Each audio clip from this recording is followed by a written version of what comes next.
Alright guys, what's going on? It's me, Ollie, aka TNS Satitude. I'm back, and today we're going to do a Raw review of the brand new Raw with, of course, Triple H as head of creative, and this is, of course, the post SummerSlam edition from Houston, Texas of Monday Night Raw, and my God, what a great show!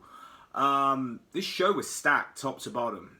You can definitely tell there's a lot going on for WWE for this now. I think that where we're going with who's still around from the original NXT, they're going to get a good push. Tommaso Ciampa is a prime example of that. The show was really built around Ciampa, and of course him winning the triple threat match, then getting him to face AJ Styles, and then of course winning to get the number one contenders match with Bobby Lashley next week. So they're building Ciampa, and that's really cool. And then, of course, the women's division has absolutely taken a huge, upward boost. We've got Bayley back. Dakota Kai got rehired. And, of course, Io Sky now, or formerly known as Io Shirai, she had her first match on Raw against Bianca Belair. And that, again, really great match. It kind of went out the window a bit. But, again, all the matches were given time. And that is what you want. It's not hard, and I think the problem WWE has had for so long is the out-of-touch ways that the shows have been put together.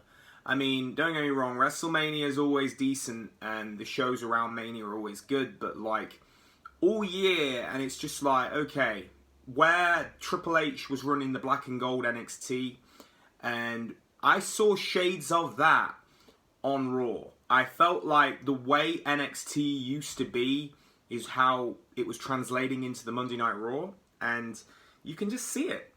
And I think that with going forward for Triple H, he's got to very much get the wrestling fan back on his side, but also the sports entertainment fan, and bring them together. And I think that in itself is going to be the job.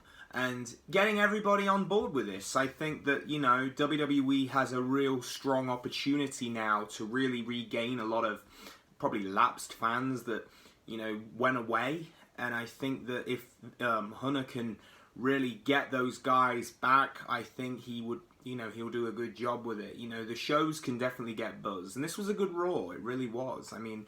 We had two really good triple threat matches, both given plenty of time. The likes of Mustafa Ali was on the show, Dolph Ziggler, guys like that we don't see a lot of these days, and they were on the show in a good part of the show. We had a decent tag team match with, of course, the Mysterios and Judgment Day. They're capitalizing on that. Edge was back. That was cool. And then, of course, Edge came out at the end. I'm hoping Edge is going to be around for a while now. I don't think he needs to, go away. It's going to be very much Edge is going to be here now for a good while. He's definitely going to have a decent run, I think. This run should last a while now. There shouldn't be no need for him to go off TV again.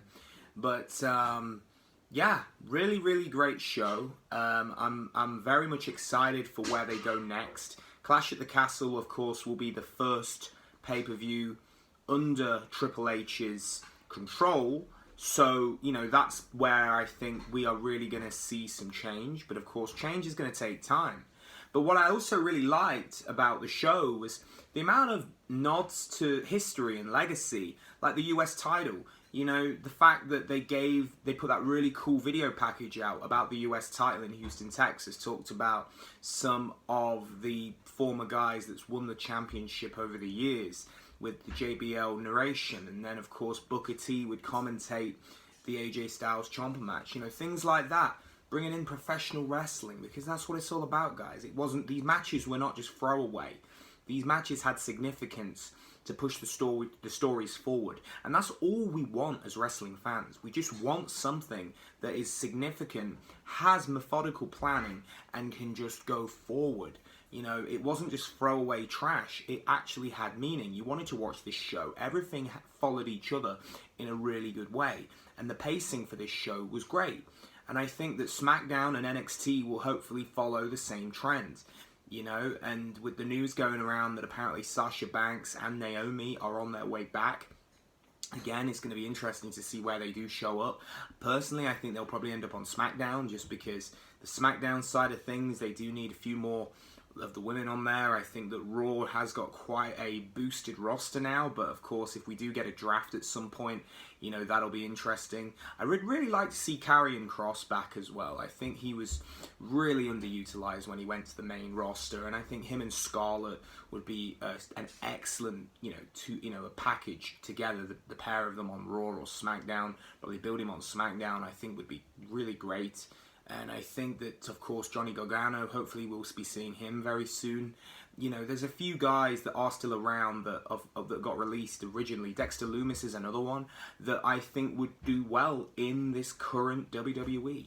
You know, it's a different time now. Vince McMahon's retired. Things are moving in a different direction. And I think the opportunity now is to see where this goes, because I think it's going to be interesting. And I'm interested. The fresh matches, the fresh concepts, the storylines I've definitely seen fresh. And I'm excited. It's a good time, and I'll be tuning into SmackDown on Saturday. Well, it'll be Saturday for me, or Friday night, and of course, Raw next week, and check out NXT as well. But anyway, guys, let me know what you guys thought. Did you enjoy the show? And leave your comments down below. Great episode of Raw. Hopefully, Becky shouldn't be out for too long. Of course, I know she opened the show, but because she was injured. But seriously, great show. Look forward to seeing where things go, and I'll catch you down the road for another one. And I'm out, guys.